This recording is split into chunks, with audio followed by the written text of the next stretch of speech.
Hello दोस्तों, DPR study centre में आप सभी का स्वागत है। देखिए, एसएससी एमटीएस का यह प्रैक्टिस सेट नंबर 5 है, जो कि पीवाईक्यू पर आधारित प्रैक्टिस सेट है। और इससे पहले हम 4 प्रैक्टिस सेट आप लोगों को करा चुके हैं, जो कि चैनल पर उपलब्ध है। आप देखना चाहते हैं तो उसको देख सकते हैं। और यह 5वां सेट है।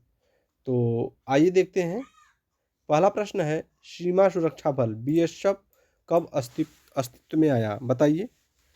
एक एक प्रश्न साथ साथ बताते चलिएगा, ठीक है। और लास्ट में अपना पूरा स्कोर बताइएगा कि 25 प्रश्न में आप कितने प्रश्न सही कर पाए हैं, ठीक है। ईमानदारी से उत्तर देते चलिए और लास्ट में अपना संपूर्ण स्कोर आप मैसेज करिएगा, ठीक है। देखिए, सीमा सुरक्षा बल बीएसएफ कब अस्तित्व में आया था? 1962, 1965, 1969 और 1971। बताइए, कमेंट बॉक्स में बताइए। इसका राइट आंसर हो जाएगा 1965। Option B is the right answer होगा। अगला प्रश्न देखते हैं। क्वेश्चन नंबर 2 है, भारत में पहला कानून विश्वविद्यालय अगस्त 1887 में कहाँ स्थापित किया गया था? पहला कानून विश्वविद्यालय भारत में पहला भारत में पहला कानून विश्वविद्यालय अगस्त 1887 में कहाँ स्थापित किया गया था? मुंबई, कोलकाता, बेंगलुरु और चेन्नई। तो इसका राइट आंसर होगा ऑप्शन सी, बेंगलुरु। बेंगलुरु में स्थापित किया गया था। अगला प्रश्न देखते हैं। बहुजन हिताय बहुजन सुखाय किसका आदर्श वाक्य है? बहुजन हिताय बहुजन सुखाय किसका आदर्श वाक्य है? तो all India radio, Doordarshan, ISRO और दिल्ली विश्वविद्यालय। बताइए, यह किसका आदर्श वाक्य है? तो इसका राइट आंसर हो जाएगा all India radio. Option A is the right answer, all India radio. अगला क्वेश्चन है, क्वेश्चन नंबर 4 है, बांग्लादेश को भारत पाक शत्रुता के परिणाम स्वरूप किस वर्ष बनाया गया था? बांग्लादेश को भारत और पाक शत्रुता के परिणाम स्वरूप किस वर्ष बनाया गया था? तो 1947, 1965, 1971 और 1975। तो इसका राइट ऑप्शन हो जाएगा 1971। Option C is the right answer, 1971। अगला क्वेश्चन देखते हैं। क्वेश्चन नंबर 5 है, राष्ट्रीय जल विकास एजेंसी की स्थापना किस वर्ष हुआ था? राष्ट्रीय जल विकास एजेंसी की स्थापना किस वर्ष किया गया था? 1972, 1982, 1992 और 2002। तो राष्ट्रीय जल विकास एजेंसी का स्थापना जो हुआ था वह 1982 ईस्वी में हुआ था। Option B is the right answer. अगला क्वेश्चन देखते हैं। क्वेश्चन नंबर 6 है, भारतीय प्रेस परिषद निम्न में से किस प्रकार का निकाय है? भारतीय प्रेस परिषद निम्न में से किस प्रकार का निकाय है? वैधानिक, अर्थ न्यायिक निकाय, संवैधानिक निकाय, कार्यकारी निकाय और निजी निकाय। तो ऑप्शन क्वेश्चन 6 का ऑप्शन ए करेक्ट हो जाएगा, वैधानिक अर्ध न्यायिक निकाय। क्या हो जाएगा? वैधानिक अर्ध न्यायिक निकाय। Option A is the right answer. अगला प्रश्न देखते हैं। क्वेश्चन नंबर 7 है, चुफाट नामक लोक नृत्य क्या दिया गया है? चुफाट क्या है? चुफाट नामक लोक नृत्य किस समुदाय या राज्य से जुड़ा है?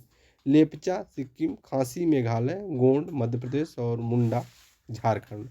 तो चुफाट नामक लोक नृत्य किस समुदाय से या राज्य से जुड़ा है? तो राइट आंसर हो जाएगा Lepcha Sikkim. Option A is the right answer, option A is the right answer. अगला क्वेश्चन है, क्वेश्चन नंबर 8 है, मोहनजोदड़ो की प्राचीन सभ्यता का स्थल पाकिस्तान किस प्रांत में स्थित है? मोहनजोदड़ो की प्राचीन सभ्यता का स्थल पाकिस्तान किस प्रांत में है? पंजाब, बलूचिस्तान, सिंध और खैबर पख्तूनख्वा। तो इसका राइट आंसर क्या होगा? बताइए।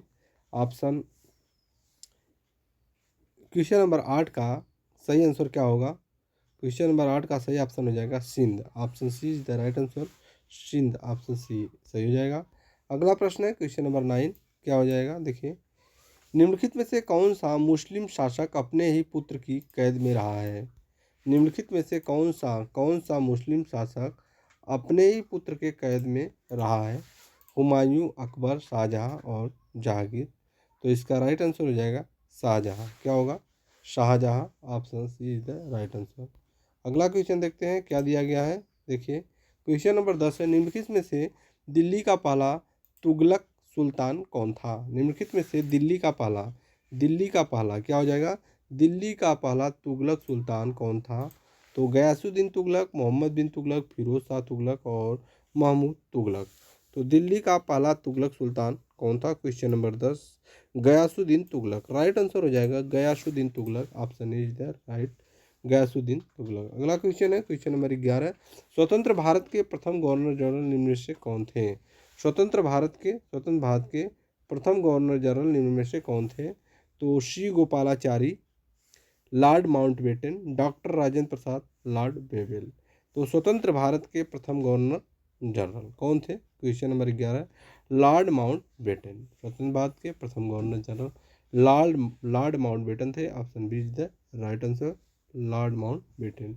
अगला क्वेश्चन देखते हैं, क्वेश्चन नंबर 12 है, भारतीय राष्ट्रीय कांग्रेस को यह नाम किसके सुझाव पर दिया गया था? भारतीय राष्ट्रीय कांग्रेस को यह नाम किसके सुझाव पर दिया गया था? WC बनर्जी, दादा भाई नौरोजी, A.O. ह्यूम और फिरोज शाह मेहता। तो क्वेश्चन नंबर 12 का राइट आंसर हो जाएगा दादा भाई नौरोजी। क्या हो जाएगा? Dadabhai Naoroji. Option B is the right answer हो जाएगा। अगला क्वेश्चन देखते हैं, क्वेश्चन नंबर 13 है, जनगणना 2011 के अनुसार भारत का सबसे बड़ा जनजातीय समूह कौन सा है? जनगणना 2011 के अनुसार भारत का सबसे बड़ा जनजातीय समूह कौन सा है? गोंड, भील, संथाल और थारू। क्वेश्चन नंबर 13 का राइट आंसर हो जाएगा Bhil. Option B is the right answer. आगे देखते हैं, क्वेश्चन नंबर 14 है, प्रभात फेरी निम्नलिखित में से किस त्यौहार से मुख्य रूप से संबंधित है? प्रभात फेरी निम्नलिखित में से किस त्यौहार से मुख्यतः संबंधित है? प्रभात फेरी होली, दीपावली, गांधी जयंती और गुरु पर्व।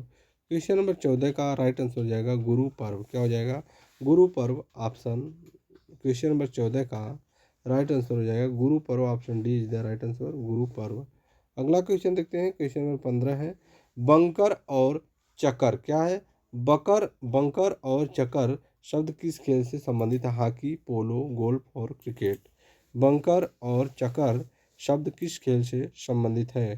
क्वेश्चन नंबर 15 का राइट आंसर हो जाएगा पोलो। क्या होगा? Option B is the right answer, polo. अगला क्वेश्चन देखते हैं, क्वेश्चन नंबर 16 है, डेली मिरर किस शहर से संबंधित होने वाला प्रमुख समाचार पत्र है?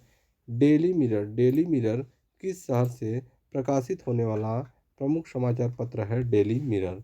लंदन, न्यूयॉर्क, पेरिस और मॉस्को। क्वेश्चन नंबर 16 का राइट आंसर हो जाएगा London. Option A is the right answer, London सही हो जाएगा। आगे देखते हैं क्या दिया गया है। क्वेश्चन नंबर 17 है, संयुक्त राष्ट्र यूएन ने किस वर्ष को महिलाओं के लिए अंतर्राष्ट्रीय वर्ष घोषित किया है?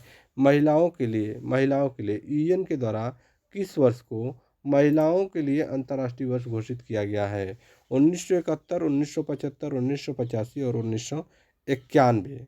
1991। क्वेश्चन नंबर 17 का राइट आंसर हो जाएगा 1975। Option B is the right answer, 1975। आगे देखते हैं, क्वेश्चन नंबर 18 है, निम्नलिखित में से कौन सा देश विश्व का सबसे नया और सबसे बाद में बना देश है? विश्व का सबसे नया और सबसे बाद में बना देश है पूर्वी तिमोर, दक्षिणी सूडान और मोंटेनेग्रो और इरिट्रिया। तो क्वेश्चन नंबर 18 का राइट आंसर हो जाएगा दक्षिणी सूडान। क्या होगा? दक्षिणी Sudan. Option B is the right answer. आगे देखते हैं क्या दिया है। क्वेश्चन नंबर 19 है, कलिंग युद्ध के उपरांत किस मौर्य शासक ने बौद्ध धर्म को अपनाया था? कलिंग युद्ध के उपरांत किस मौर्य शासक ने बौद्ध धर्म को अपनाया था? चंद्रगुप्त मौर्य, बिंदुसार, सम्राट अशोक और दशरथ मौर्य। तो क्वेश्चन नंबर 19 का राइट आंसर हो जाएगा सम्राट अशोक। क्या होगा? सम्राट Ashok. Option C is the right answer, सम्राट अशोक। अगला क्वेश्चन देखते हैं, क्वेश्चन नंबर 20 है, महात्मा गांधी के राजनीतिक गुरु निम्नलिखित से कौन थे? बाल गंगाधर तिलक, गोपाल कृष्ण गोखले और दादा भाई नौरोजी, रविंद्रनाथ टैगोर। तो राइट आंसर हो जाएगा गोपाल कृष्ण गोखले। क्या होगा? गोपाल कृष्ण गोखले महात्मा गांधी के राजनीतिक गुरु थे। कौन? Gopal Krishna Gokhale. Option B is the right answer हो जाएगा। क्वेश्चन नंबर 21 है, देखिए क्या दिया गया है, कांग्रेस के किस सत्र में पहली बार राष्ट्रगान जन गण मन गाया गया था? कांग्रेस के किस सत्र में पहली बार राष्ट्रगान जन गण मन गाया गया था? देखिए इसके 4 ऑप्शन दिए गए हैं। पहला ऑप्शन है 1896 कलकत्ता, 1907 सूरत और 1911 कलकत्ता और 1929 लाहौर। क्वेश्चन नंबर 21 का राइट आंसर हो जाएगा 1911 कलकत्ता। क्या होगा? 1911 Calcutta. Option C is the right answer होगा।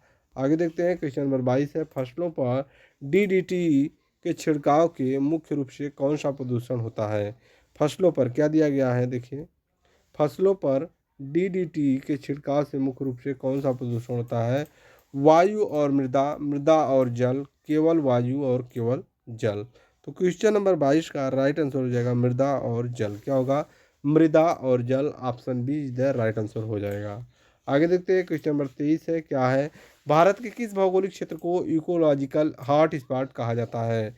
भारत के किस भौगोलिक क्षेत्र को इकोलॉजिकल हॉट स्पॉट कहा जाता है? क्वेश्चन नंबर 23 का राइट आंसर हो जाएगा पश्चिमी घाट। क्या होगा? पश्चिमी घाट। Option B is the right answer होगा। आगे देखते हैं, क्वेश्चन नंबर 24 दिया है, क्या दिया गया है? राष्ट्रीय आपातकालीन उद्घोषणा अनुच्छेद 352। क्या दिया गया? अनुच्छेद 352 किस मामले में जारी की जा सकती है?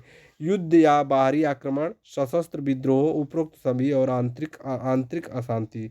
तो क्वेश्चन नंबर 24 का राइट आंसर होगा उपरोक्त सभी। क्या होगा? उपरोक्त सभी। युद्ध या बाहरी आक्रमण, सशस्त्र विद्रोह और आंतरिक अशांति। तो इसका राइट आंसर हो जाएगा उपरोक्त सभी। आगे देखते हैं अगला प्रश्न है, राज्य के राज्यपाल की नियुक्ति राष्ट्रपति द्वारा किस सलाह पर की जाती है? राज्य के राज्यपाल की नियुक्ति राष्ट्रपति द्वारा किस सलाह पर की जाती है? प्रधानमंत्री, उपराष्ट्रपति, मुख्य न्यायाधीश और मुख्यमंत्री। क्वेश्चन नंबर 25 का राइट आंसर हो जाएगा प्रधानमंत्री। क्या होगा? प्रधानमंत्री। Option A is the right answer हो जाएगा प्रधानमंत्री। क्या होगा? देखिए, प्रधानमंत्री। Option A is the right answer होगा प्रधानमंत्री। तो ये रहे एसएससी एमटीएस के कुल 25 प्रश्नों के पीवाईक्यू से संबंधित सेट था। और इसमें आप देखिए एक एक सेट को बड़े ध्यानपूर्वक से करते जाइए।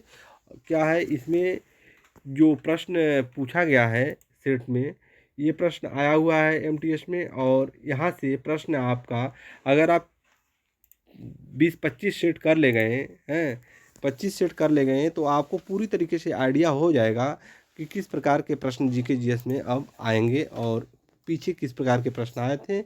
बाकी उससे रिलेटेड प्रश्न आप तैयार कर लेंगे और डायरेक्ट वही प्रश्न भी उठा के पूछ लिया जाता है। ठीक है, तो जब वही प्रश्न पूछा जाएगा तो आप आराम से कर लेंगे, और कुछ उससे रिलेटेड प्रश्न भी आप तैयार कर लेंगे तो आपको जीके जीएस में काफ़ी सहूलियत हो जाएगा।